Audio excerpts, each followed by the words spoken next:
Hey, hey, y'all, welcome back. The 90-day No Talk experiment. We are back up in this place. Alrighty, y'all, let me apologize for last night. So, we had that death in our church this past week, and the funeral was yesterday.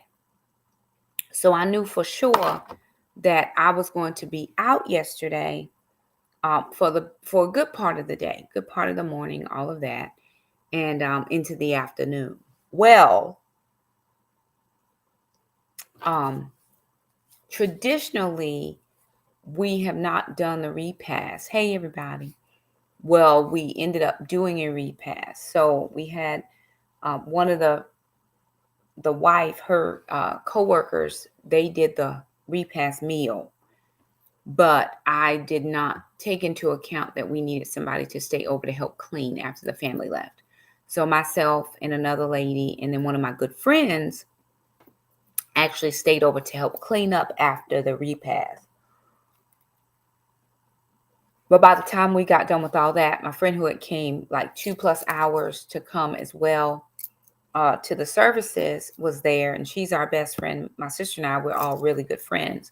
So we were like, okay, let's go have dinner. So it's 6:30. I'm like, okay, y'all, I got 2 hours, but I got to be home by the specific time. So we're in the restaurant, we're eating, talking, all the things. My internet's working just fine. Life is great, all the things. So I say bye to them in enough time. I leave early so I can really get home and get myself together. I posted I might be a few minutes late,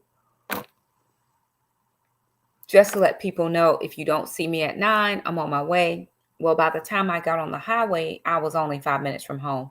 Got on the highway to come home and got off on my exit. My internet starts circling. And I'm like, okay, what is going on? Something is just crazy.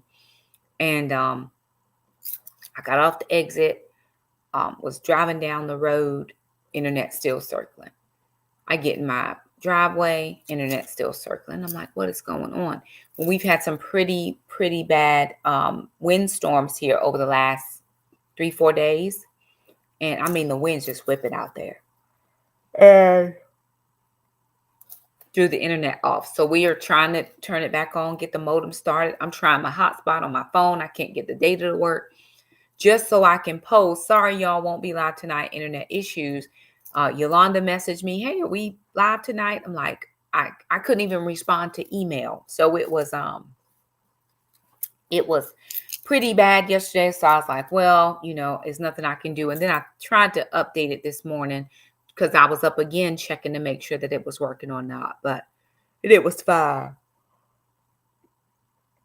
But it was a whole ordeal last night with the internet. It wasn't me. I was here on time. I had every intention of doing last night, but the internet was out, and we didn't. Then we got a text message saying your internet, there is an outage in your area, and it just kept going. And I had even had my sister, can you even text me the number of the internet company, because I couldn't even get online to try to find that. I'm like, you got to be kidding me right now.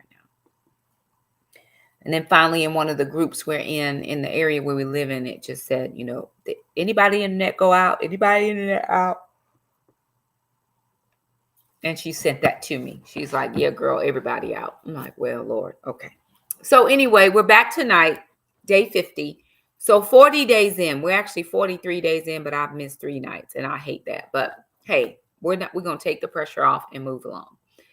Day 50 is called Anomaly. Now, an anomaly is something that deviates from what is standard, normal, or expected. It is the unexpected. It's an oddity. It's a peculiarity. It's an outlier. It's an irregularity, a deviation, or an exception. It can also be characterized as a freak. We've had people coin themselves, term themselves, or people term us Jesus freaks. And so, have you ever been considered a Jesus freak? I know I have. My children, probably out of anybody else I know, think I'm more saved than anybody. And there are some days when I just don't I don't feel like I'm doing all the things I should be doing as far as what the Lord would require of me. It's like there's so many things I need to be doing, and I don't do everything. I'm not trying to live under the law, but I am trying to be the best version or representation of Christ that I can. And I feel like I fall short a lot of days. But not very long ago, of course, back to when this book was written about 2 years ago, I had a friend of mine, I believe it was my friend Glenn, who said, "You're an anomaly." I can't, if I quote you, if I misquote you, Glenn, I'm sorry. But I believe it was my friend Glenn, and it might have been another friend that says you're an anomaly. And I was like, well, how do you come up with that? And again, that's something that deviates from what is standard, normal, or expected. The opposite of anomaly. Now think about this. And then decide who you want to be. It's average, it's regular, or it's normal. That person is average, regular, or normal. Right? Do you want to be average, regular, or normal? Or do you want to be a peculiarity? If the Bible tells us that we are a royal priesthood, a chosen generation, a peculiar people, if the Bible tells me I'm a peculiarity, then when a dictionary tells me that, why would I feel bad about that? I don't want to fit into the group, right? Everybody is always trying to fit in. I've always been a misfit. I never fit anywhere until I came into the body of Christ or the family of God. It was the only place that I felt like I belonged somewhere. Every other place I felt like I was just trying to get in. You know how you on the outside of a circle and you're trying to see over in, or you're trying to get involved and people never let you in. That's how I've always felt. And here I am joining this peculiar bunch, these Jesus freaks, and I feel like I'm at home. This is exactly where I'm supposed to be. I know the church is going through a lot of transition right now. There's a lot of stuff happening. People are in all kinds of foolery and all the things. I get that. But I feel when I come into the church, this is exactly where I'm supposed to be. We talk about the 7 mountains of influence, right? Religion is one of the mountains. Religion is my mountain. It's exactly where God has placed me. I'm not in education. I'm not in entertainment. I'm not in politics. I'm not in the financial world. Religion is where I'm supposed to be, because there are people who are in the church that don't know they can have a personal relationship with the Lord. They've never had an experience with the Lord. They go to church, but they've never had that experience. And so I wanted to be and want to be that particular individual that goes into even the church and say, you can be all those things that God says you can be. That is what I want to do. That's my mission. That's my portion on this earth. And we'll think, well, Shakima, those people go to church every Sunday.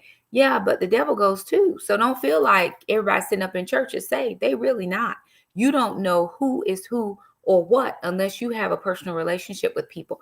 And people aren't going to let you into their deepest and darkest secrets in places unless you prove to them that if I expose myself to you and show you my flaws, the places where I don't measure up, and you're not going to judge me. So I believe that there's a space in that particular mountain for me to be. Whoever would have thought it? Me, right? Nope. A girl from the wrong side of the tracks, because that's where I was from. I was from the projects. When I got married to my ex-husband, he lived in the like in the town part. I lived in the projects. I'm a project chick, y'all. I was from the projects. No one ever one who no one ever thought would be anything or anyone to be labeled an anomaly. It blows your mind when people say things about you that you never think about yourself. Like, I've never thought I was different, although I knew I was different my whole life, because I've always tried to fit in, right? Nobody wants to be the standout.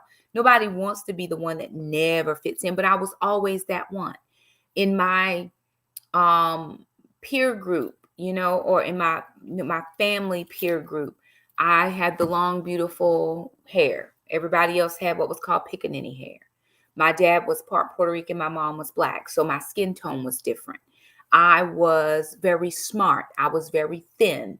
I was all the things that made you stand out and be different. In certain groups, you were what people pictured, and in certain groups, You weren't anything about what people pictured. In some of my family, they were color struck. I made the grade. I made the cut because I was just light skinned enough to fit in to the group that people liked. The darker skinned people didn't always get treated as fairly. So I never didn't, I always wanted to find a place to be, but I never really belonged any place, because even though people would say, oh, she got good hair, I didn't want to necessarily have good hair if that made me different than everybody else. I just wanted to be a part of something, right? Don't we all want to be a part of something? And I never found that something until I joined the body of Christ. And I was like, it was almost like this weight had been lifted. And you could breathe like, this is really where I'm supposed to be. But nobody else thought that I should have been where I am. People right now don't think I should be a preacher.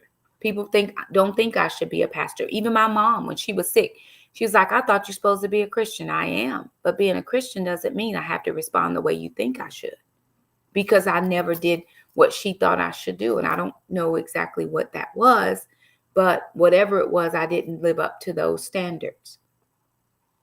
But for sure, I've been called such. How does one become such? How do you become an anomaly? I don't know that that is something that we can ascribe to be. I don't know that we can strive to it. I think it becomes a decision. I think your decision about your life sets you apart. And when we don't see a lot of people doing what you're doing because of the decision you've made for your life, that does truly have people think, there aren't many people like her. She is someone that deviates from what is standard, normal, or expected. It's probably something different about her. So in my opinion, I believe it was when you are not what is expected by others. When did this happen for me? Is about 2013. In 2013, I started a group. It was online, of women, and we read a book by Priscilla Shirer called The Resolution for Women. It was probably the first book we ever read in my Daughters of Grace group. And so Titus 2 Women came later, but Daughters of Grace read The Resolution for Women. And in that book, in one of the sections, in one of the 13 resolutions, Priscilla just said she decided not to be catty with women, because women can have that competition, that competitive edge, that my lace front got to be better than your lace front. I got to have red bottoms.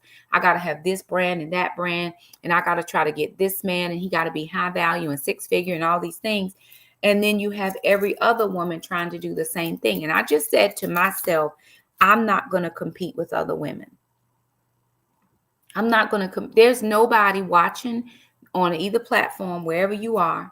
There's nobody in my immediate sphere of influence or in my immediate sphere of people I know in my circle that I want to be like, that I want to compete with. Let me say, I don't want to compete with you for any reason, because I have qualities that are specific to me and you have qualities that are specific to you. And if the truth be told, we're never going to be on the same level playing field. We're never going to be. I have my highlights, you got your highlights, and the two cannot be the same. They're never going to be the same. I wasn't going to be catty with women. I'm not going to fight for my place among women. Can I tell you, I will walk into a room and people will notice. We were at the funeral yesterday, and this was an elder in our church. We've been in this church for a long time, 16 years. And so there were people we knew from their family, right? Like the other pastor in my church, her name is Pastor Lisa. And her family, Aunt Bert and Uncle Terry and her mom, and Fudd, her brother and sister. I know those people. I've been with them for 16 years. But so people knew me and could recognize me. But I had so many people come up to me. I'm just standing or I'm sitting, minding my business. The family is there receiving guests.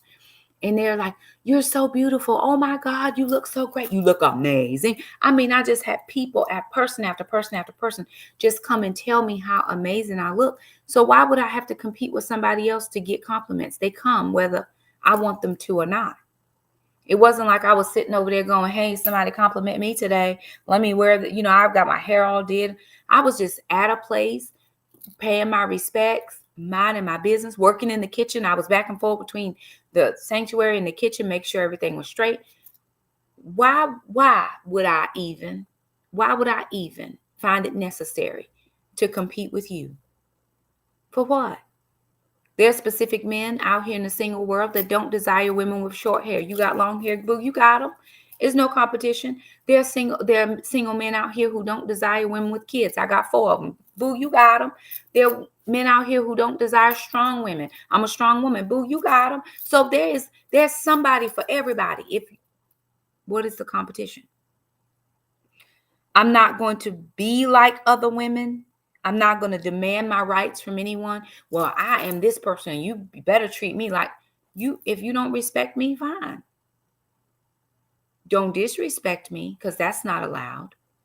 Don't do that because you will get told in the most nice Christianist way I can tell you, or you will get ignored. Either one. Probably that ignoration would be better because you'd be like, what's wrong with her? I just try to tell her off and she's not listening. I'm not listening to any of that. I won't be haughty or arrogant because I absolutely know that I ain't nobody. Not to you anyway. To God, I'm just as special. I'm the apple of his eye. I'm his heartbeat, his footprint. I'm all of those things. But to you, I might not be anything. I might not hold a position in your life. So why am I going to just make you accept me for who I am? Why am I going to show up in those rooms where people see me anyway and acknowledge me and then have to have a poor attitude when I get there? Why? What is the reason? There has to be a reason why we do the things that we do. Who has not affirmed you? Who has not esteemed you in your life? When I see people who act like that, my question is, who hurt you? And why don't you, why you got to act like this? Why do you have to come in and push your weight around? I just lost 70 plus pounds. I don't need to push no weight around. I'm good. 80 pounds, 80 some pounds, 82, 3, 4 pounds. Why do I got to push my weight around? I don't have to do any of that. I am who I am. I posted the other day, sis, whatever room you find yourself in, take up space. But taking up space doesn't mean you have to push yourself into the face of other people. It just means I am where I am. I am here.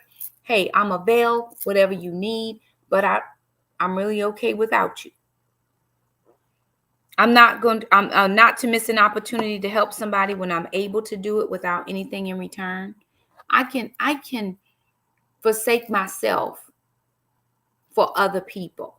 I don't need anything. I don't need anything. I don't have to have anything. I'm really good. I haven't missed a meal yet. I have plenty of coffee. I've got plenty of food in the fridge, clothes in my bedroom, in the closet. I've got a couple bags I need to open now full of clothes. So why would I not help someone if I had the physical capacity, the financial means, and the opportunity all the time? And I will see so many people just not reaching out to help other folks. See, it's the unusual things that we do that cause people to say, you're different, you're anomaly, something is just different about you. Sure it is. It's the things that I do versus what somebody else wouldn't do. Why would I go and I sent my kids home with my sister. I said, hey, on your way home, can you just drop them off? Because we hadn't been home all day. The dogs were in. They need to be let out. I said, can you please just, take them home? And I stayed over 2+ hours after the funeral services were over to serve. We stood out of the way. We waited for them to be done with what they needed to be done with. And then we just made sure that everybody, they got to take home all the extra food. We cleaned. I'm vacuuming. I'm making sure the tables is wiped down. I told Marjay, I said, we left it better. We left it like we found it. Right. But that was my piece. It's the one thing I could do. I can't bring your loved one back. I don't have enough words to comfort you and console you for your loss. You feeling okay right now in this moment. But when you go back home to that house and that loved one is not there, when all the people leave and you feeling a type of way, there's nothing I can do to come and make that better for you. But what I can do is make sure that the food is packed up, that you got some meals on the way, that you have the things that you need, that I send a few people on their way down there to visit you who happen to want to come and sit with you and just sit and share and talk. I spend a lot of time with older people as well. And people are like, well, why you spend so much time with old people? Because most people don't want to spend time with those people. And don't bother me none. My very dear friend who always, she'll ask me to help her do stuff. And she's like, you're so kind. I'm really not kind in myself. I'm kind because the Lord allows me to do it. But if I didn't help you, who would? Because not a lot of people have a lot of time for older people. I grew up with my grandparents. They were old. And so I learned to take care of them. And now I take care of other people. But not everybody does that. So it makes you different. It sets you apart. What do you do? What do you say that sets you apart from other people so that folks are looking and saying, well, she's not average. She's not normal. She's not regular. This is above and beyond regular behavior. It's those things that get you, that put you in places that you didn't even think you should be. You know, we've heard people say your name is being mentioned in rooms that you've never been in before. It's because of something that you've done that people have heard about, seen, and they have you heard? Do you know who this girl is? I know who she was, and she was doing all this. And that's how people talk about you when you're not in rooms. Okay. I by no means think I'm an anomaly. I really don't. I don't think there's anything different about me than anybody else. I just think I do what I do, and I'm not concerned with what you do. So I'm not in a comparison with you. So I never think of myself as anything special. I really 100% don't think of myself as anything special. I will agree that I'm different for sure on purpose. I don't want to be lumped in with every other woman who do the things I mentioned above. That's not my portion. It's just not for Shakima. My portion is who I am now, the person that you see now, the mom that you see now, the financial person you see now, the friend you see now, the potential or future spouse that you see now. This is who I am. I'm not the same as everybody else. So different from others, yet wanting to give a chance to prove just how normal I am. Being free to be me without being misunderstood. This is me. I'm not trying to get anything from you. You don't have enough stuff to give me to make me do stuff. I'm just going to do what I want to do out of the goodness and kindness of my heart. And I just want to be accepted for who I am. Strong, independent Black woman who doesn't demand her rights to be treated as such. I know who I am. Why do I have to wear a billboard, a sign, or a t-shirt that says I'm a strong, independent Black woman? I already know that. And when I show up, you'll know it as well. A woman who believes in traditional gender roles with no desire to be in charge while having the ability to lead everything if necessary. I can go in and run a meeting, no problem. But I don't have to run the meeting. I can easily take the minutes. I was the recording secretary for 11 years. I know how to take a minute. Do you hear me? But if nobody is there to lead the meeting, then let us all come to order. We need to get started. Okay, what is our agenda? What's our agenda? Okay, this is what's on the agenda. Who's doing what? Okay, this is what I need. The truth, I'm nothing special. I'm a simple, regular woman trying to live a quiet life that makes a huge impact on the world and everybody in it. See, that's the whole part. I'm nobody, even worth mentioning anywhere. But my nobody-ness wants to make a difference in this world and everybody that's in it some type of a way. How do you do that, Shakima? You emulate Jesus. He didn't go around saying, I'm Jesus of Nazareth. Jesus of Nazareth has arrived. Jesus here. Jesus is here. But wherever he showed up, people knew he was there. And people came to him for whatever reason they needed. Whatever they needed, they knew when the healer was there, they could go and get healing. When peace showed up, they wanted to be in the peace. When their banner was there, they wanted to be there as well. So that's what I want to do. I want to radically change the world, one woman at a time, one decision at a time, one video at a time. And again, I'm sitting here thinking about some things I've been dealing with for the last couple of weeks. And I'm like, God, I'm not any of these things on this paper.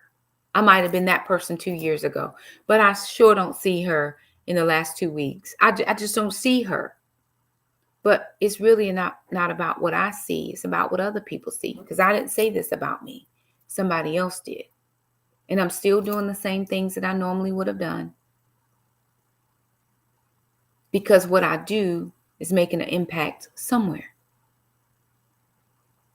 And that's the thing. Just wanting people to see the Lord in me. He's the anomaly part, if we really think about it.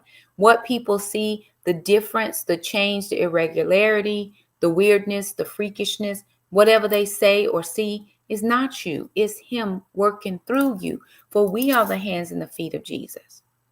It's up to us to take care of people when they need taken care of. It's up to us to be the extension of himself when they don't know him yet.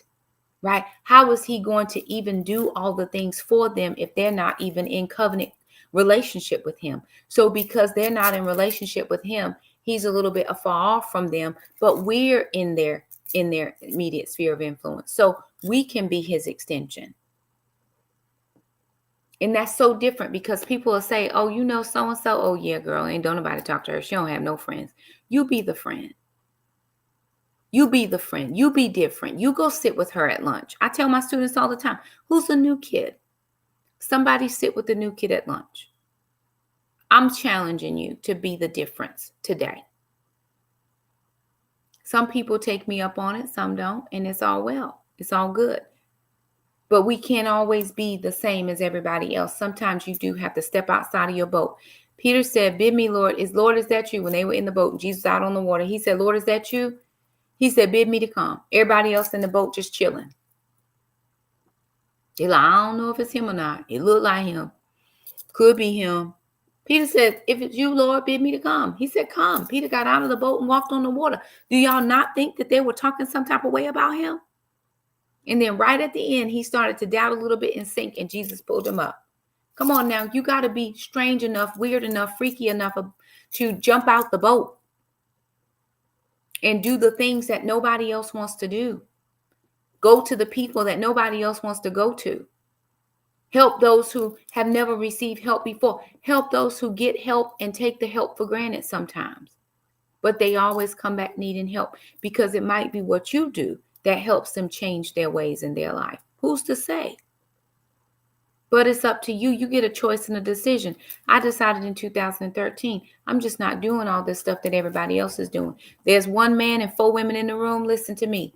He get to pick whoever he want. But for me to throw myself at somebody, I ain't throwing myself at nobody but the feet of Jesus. And honey, I do not see no blood stains on your hands and holes and in your feet. So you can just go about your business. If you ever think that I'm going to show up at a place where there's limited male attention and try to throw myself at somebody, please, I know not. I am not. Because that's, again, not my portion. But what I am going to probably do is show up to whatever that place is and say, is there anything I could do to help anybody? Can I get something for you? At the end of a meal, I'm going to go around and clean up plates and throw stuff in the trash. Can I help you clean today? Is there somebody invites you to their house? Ask, can you help in the kitchen? Maybe they don't want your help, but at least you can ask. And if they do say yes, I'm like, I was trying to ask. I knew she wasn't going to say yes. Just go in and help. Roll up your sleeves. Oh, don't worry. You don't want to help in your nice, pretty dress? Girl, I got this on Amazon. What you need me to do? Or take a change of clothes because you know you might jump in. I bought a change of clothes. Don't worry about it. I'm going to the gym after anyway. And just put this on and I'm going to help you in the kitchen. It's all good. Whatever. Find enough time in your life, your busy schedule, to go to a single parent's house that you know is struggling to get her laundry done and do the laundry. Mama just had a baby. Go wash the dishes. She don't want you to hold her baby. You might have a germ. But what you can do is go wash them dishes, wipe that toilet down so that at least she can have a clean place to sit her rump on and do her business before she go back and take care of this baby she don't know how to take care of. Bring a meal. Host a meal train. Something that makes you different. We think Anomaly means all these outrageous, outlandish things. It's not. It's very simple stuff. It's very simple things. Take out the trash. If we go to my grandma's house and the trash is overflowing, I tell my son, Jackson, take the trash out. When I get my grandma in the car, she's trying to put gas in my car. I said, if you ever pull out your credit card when you are in my presence again, we're going to have a problem. And I don't have a problem with my grandma. I am taking care of you now because when I didn't have a place to go and food to eat, you fed me. And that's the gospel truth. That's my dad's mom. When I didn't have no food because my mother had already smoked up the money, I could walk blocks and blocks to my grandmother's house and she would always feed me a meal. If you don't think that I can put a Golden Corral meal on my card, we got issues. Further, deeper than Mm-mm. Those are things I can do. But those things, those seemingly normal things, are not what's being done in today's times. I think that's my prayer, that the seemingly irregular becomes regular. I pray that everybody finds an elderly friend that can't order her own stuff on Amazon and y'all start doing it for her. Who can't do whatever she needs done and you help. Who needs somebody to help her do whatever. That you find people. And I'm not talking about allowing yourself to be used. That's not what I'm saying. What I'm saying is you find spaces that you can help because you know you have the expertise to do it, or you have the time. I used to always look at married people and go, oh my gosh, I wish I was married. And I still do, but I'm single. And in my single season, I have more time on my hands than anybody else I know. So the time that I have, I try to spend it helping people, because I know as soon as I get married, my attention will be diverted to my husband. I'm going to have to give him time. So I may as well do as much as I can while I can now. Because I don't have to ask nobody, can I go to so-and-so's? Or, hey, Miss So-and-so needs some help. So is it okay with you if I go over after church and help her? I got to ask nobody nothing. I just get in my car and go. Here's what should become normal. Not competing should be normal. All of us can be beautiful. All of us are beautiful. We all created in his image according to Genesis 1:22, 26, 7, and 8. So why am I comparing myself to you? My makeup just made a little bit different. Or maybe you don't wear makeup at all. On Instagram, y'all got the natural filter on just to smooth out the skin. But this is the real Shakima. It's exactly what it is if I would have makeup on. I don't have nothing on today. Preferring others over ourselves should be normal. Helping those in need when we can should be normal. Taking the last of what is given away, taking what is last while giving away what is first should be normal. Celebrating when others celebrate should be normal.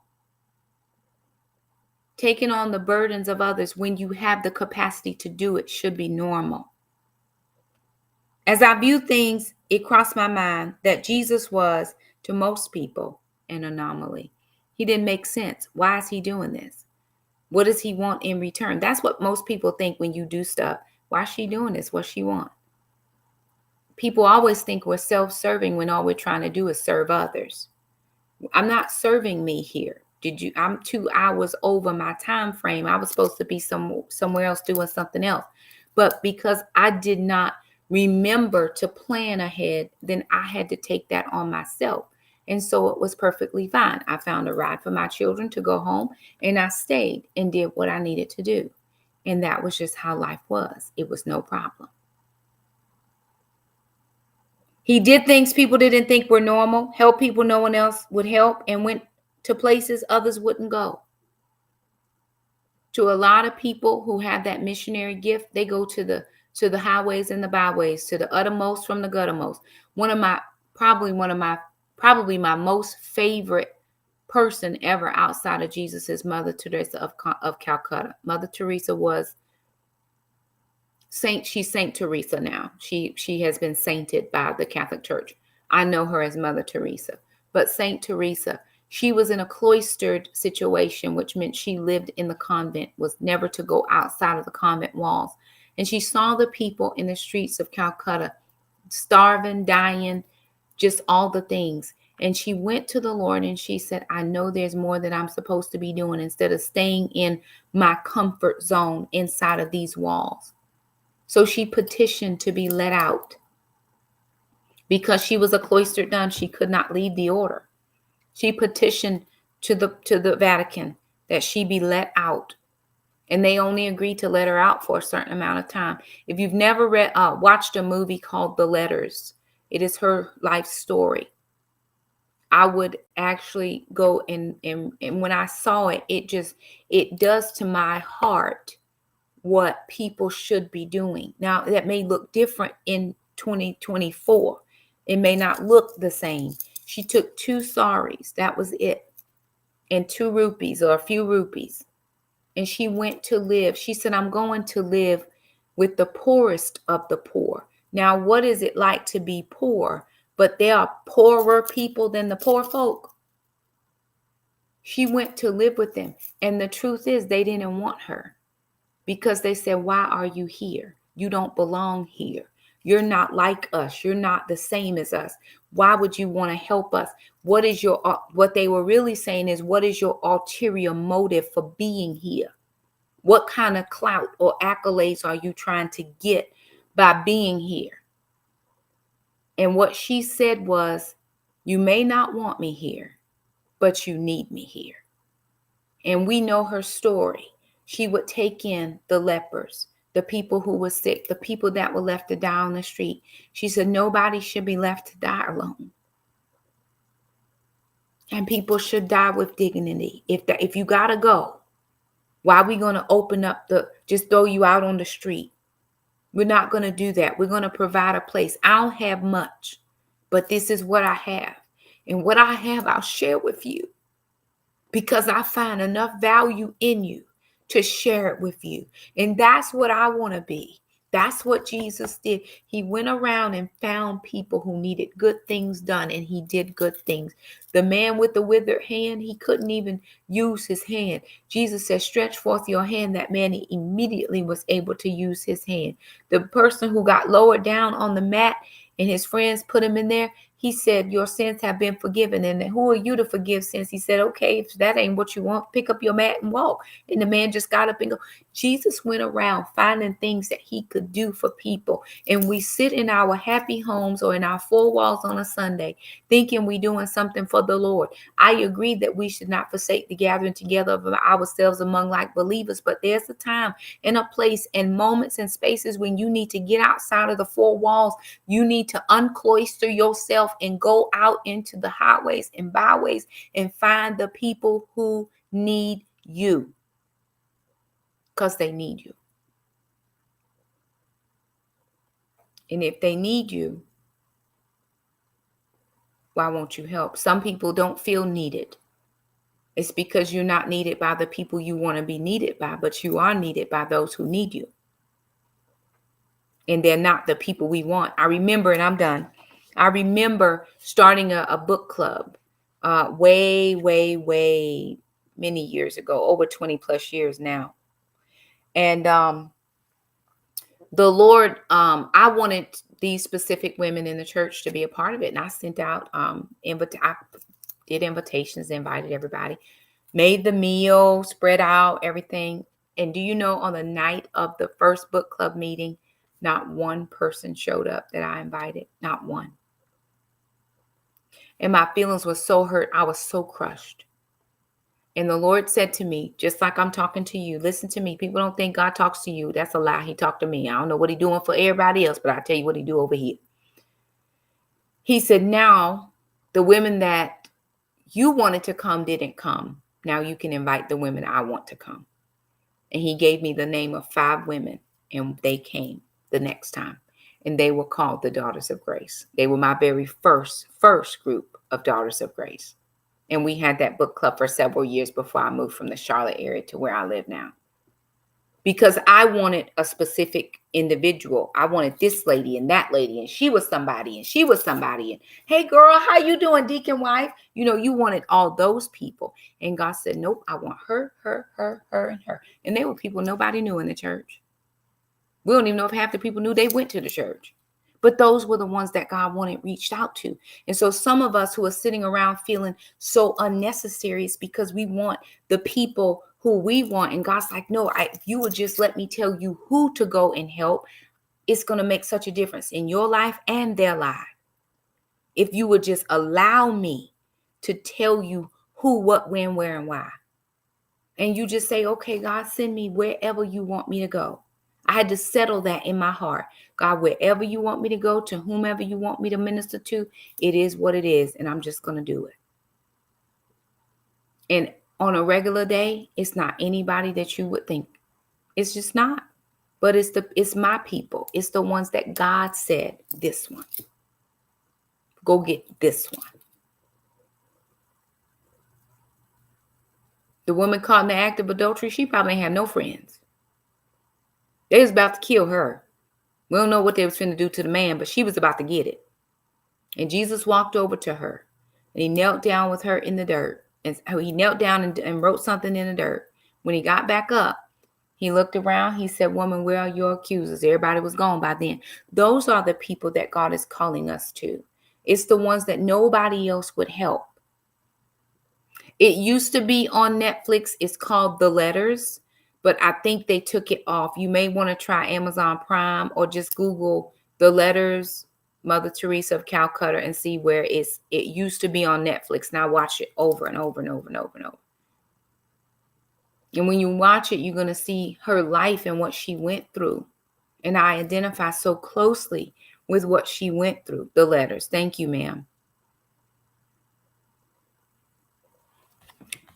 As I review things that crossed my mind, that Jesus was, to most people, an anomaly. He did things people didn't think were normal, help people no one ever would have helped, and went to places no one would have gone. Oh, to be like him. Genesis 1:26-28 in my loose paraphrase says that we are created in his image. Further pondering makes me think that people like me should be the norm, not the anomaly. Perhaps all of us should be willing to go, do, be, help, and serve just like Jesus did. Being what others have said about me used to bother me. Most people don't want to be around the unusual. But thinking about Jesus, I finally have decided I am in good company being someone that I'm not expected to be. Guess being an anomaly is not so bad after all. As I do every other night before I finish, and I'm early tonight, y'all. Look at me, praise the Lord. Do you know him? Do you know him so much to the point that you're willing to go, do, be, help, serve people that nobody else wants to serve? And it could be in this media or that realm of influence or over. It doesn't always have to be the projects. Don't always have to be the slums. It don't always have to be something that we feel like is so low and beneath us that when we do it, we feel good about it. It can be anything that he tells us to do. Where would he go and serve today? Who would he go and serve today? I saw another thing. This really touches your heart right here. I think it was on a video. I can't remember what I was watching. It might have been a reel or something, but I saw this. There was this elderly gentleman. He was in the slums, probably of some third world country, I believe. That I don't think they spoke any. I don't remember any English, is what I'm saying. So it was in some country. He was on the side of the street, and he was sleeping, sitting up. He was asleep, but he was sitting up because he was on the curb of the street. A man, I think he had on some shorts. He had on some shorts and a t-shirt. I don't think he had shoes. This other man comes down the street. He's nicely dressed. I mean, a pair of nice pants and a shirt. He sees this man on the street. He's filthy. This man is filthy. Doesn't look like he's had a bath in a month of Sundays. This gentleman goes and finds a bucket of nice, warm, soapy water, and he proceeds to wash this man clean with his bare hands. He respects his privacy enough that he doesn't strip him down, but he washes him clean with his bare hands. And the look on his face, because people were looking at him very strange, like, what are you doing? And his face was so, if you say anything to me, I'm going to hurt you right now, because y'all saw this man sitting on this curb day after day after day, and none of y'all did nothing about it. Don't come over here asking me what I'm doing. See, we see people in their situation day after day after day after day, and we judge it instead of jumping in and trying to help where we can. I'm only offering what I can do. And maybe all that I'm able to do is enough to help you in this moment. It may not be lifelong help, but it's what I can do in this moment. And then you got everybody else just looking around. Well, why are you doing that? Get away from me. Get away from me. Because I'm doing what you should have done. And I'm not doing it for recognition. I'm doing it because it's necessary. Do you understand? We're not doing stuff for recognition. We're doing it because it's necessary. Shakim, I don't know what to do. Sure you do. Ask the Lord. There's single moms out here that never have a day out to themselves.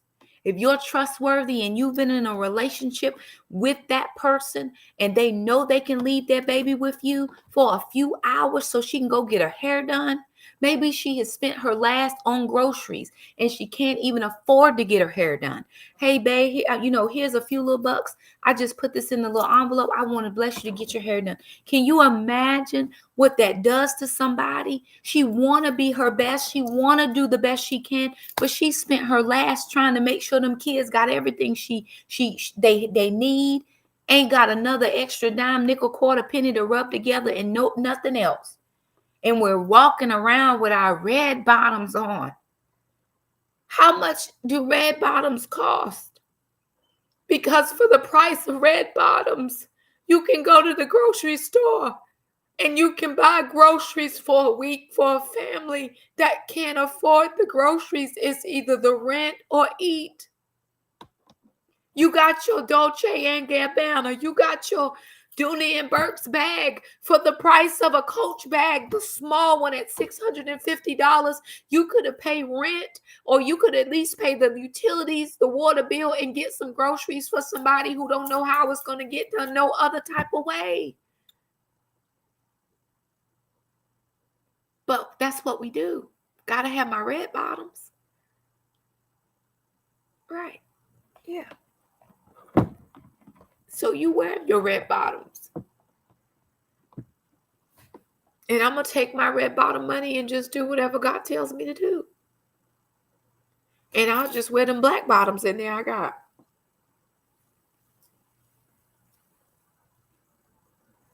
Absolutely. I'm sorry, Miss Barbara. I didn't see that.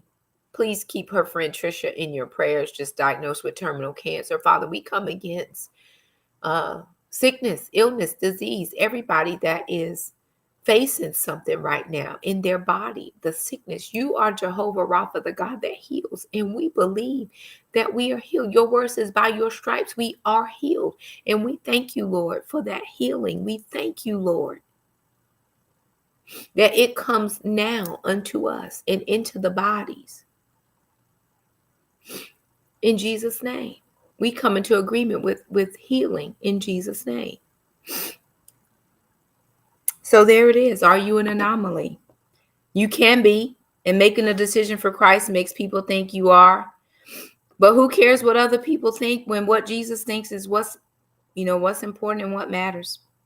I'm rooting for you. All right. Thank you guys so much for joining me. Tomorrow night, day 49. Wait, what? Tomorrow night. Wait, what? Okay, you guys, like the video, share it, thumbs it up, do all the things. Thank y'all for coming and listening to me. I'm a crybaby. It's all good. He's going to be glorified whichever way. So I thank you all for joining me tonight. Looking very much forward to being with you tomorrow. Know that if for some reason I do not come on, there's something that has kept me. I'll try to do my best. But if you hear nothing from me, it's the internet. So I love you guys, and I'll see y'all all.